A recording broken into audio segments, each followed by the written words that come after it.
दोस्तों, इस प्रकार का सवाल देखने में कठिन लगता है, लेकिन इसका हल बिल्कुल ही आसान भाषा में आपको समझाऊंगा। आप देखेंगे तो इस प्रकार का हल आप स्वयं ही कर पाएंगे। तो देखिए, पहले सवाल को पढ़ करके हम समझते हैं। ऊँटों के एक समूह का 1/4 भाग जंगल में दिखाई दिया। उसमें से समूह में शामिल कुल ऊँटों की संख्या के वर्गमूल का दुगुना समूह पहाड़ों पर चला गया तथा शेष 15 ऊँट एक नदी के किनारे देखे गए। तो बताइए उस समूह में कितने ऊँट शामिल थे। यानी ऊँटों की संख्या कितना था वो नहीं दिया हुआ है। तो पहले मानेंगे, माना कुल ऊँटों की संख्या x। अब प्रश्नानुसार सवाल पर चलते हैं। यदि आप मेरे चैनल पर नए हैं तो लाइक सब्सक्राइब अवश्य कर लीजिएगा। अब देखिए, 1/4 कहाँ है? जंगल में। तो जंगल में ऊँटों की संख्या कुल का 1/4 है, यानी x/4 है। और क्या है कि कुल ऊँटों की संख्या का वर्गमूल का दुगुना समूह पहाड़ों पर। तो पहाड़ों पर ऊँटों की संख्या, कुल ऊँट के वर्गमूल का दुगुना इतना है। यानी कुल ऊँट का वर्गमूल x है, कुल ऊँट की संख्या x है, इसका वर्गमूल √/4 चढ़ जाएगा और इसका दुगुना कर है, इतना पहाड़ों पर है। तो शेष ऊँट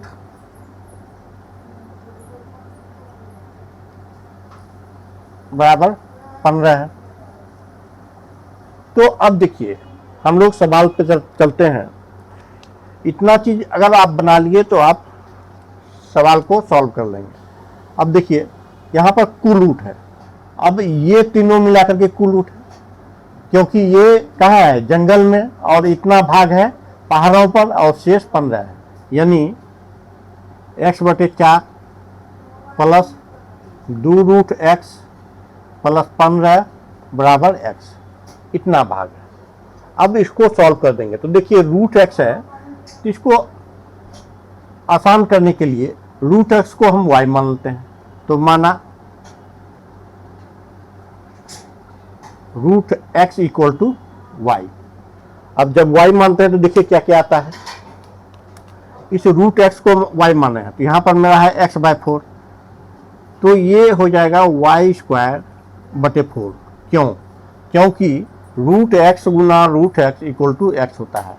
तो यहाँ पर x है, तो ये √x गुना √x यानी y गुना y हुआ। तो y गुना y कितना हुआ? y², इसलिए ये y² आया है।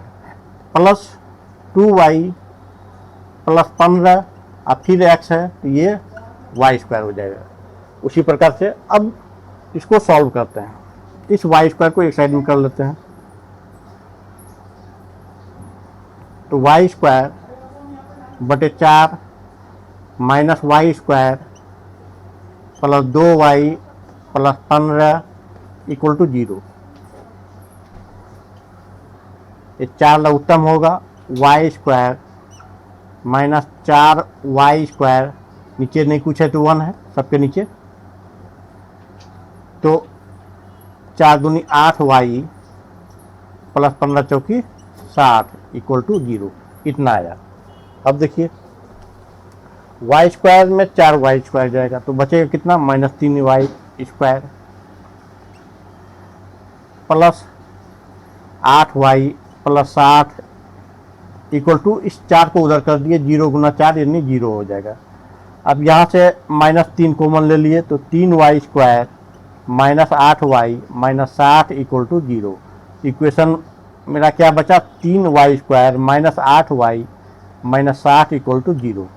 अब इसको p × q करेंगे। तो रफ कार्य में हम देखते हैं, यहाँ पर रफ कार्य लेते हैं। p × q, पहला और लास्ट का गुना, 3 गुना 60 यानी -180, गुना करके -180 आना चाहिए, जोड़ करके 8 आना चाहिए। तो कौन सी संख्या होगा?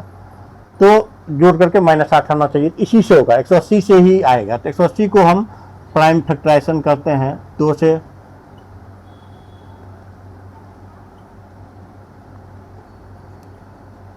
अब इसी संख्या से आएगा 8। देखिए 2 दूना 4 तिया 12 और 5 तिया 15 नहीं होगा, तो 3 तिया 9 दूनी 18 और 5 दूनी 10।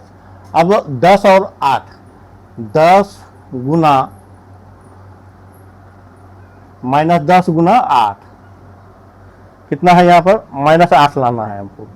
अब इसी से -8 कितना आएगा, तो यहाँ पर देखिए 3 तिया 9 दूनी 18, तो -18 और +10 कितना हो गया 180।